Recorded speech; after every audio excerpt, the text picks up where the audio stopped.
আমার কোনো বন্ধু নেই যার কাছে আমি নিজেকে ভেঙে চুরে খুচরো পয়সার মতো জমা রাখতে পারি, যে আমাকে যত্ন করে সঞ্চয় করবে, প্রয়োজনে ফিরিয়ে দেবে একটা একটা আদর। সত্যি বলতে আমার কোনো বন্ধু নেই। বন্ধু বলতে জেনেছি যাদের, তারা কেবল পথ চলতে সঙ্গী ছিল।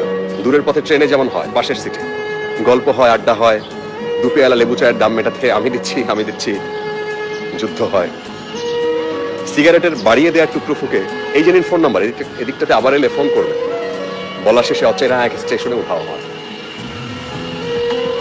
এই যে আমি পথ হাঁটছি, রোজ ঘাটছি বুকের ভিতরে কষ্ট, ক্লেদ।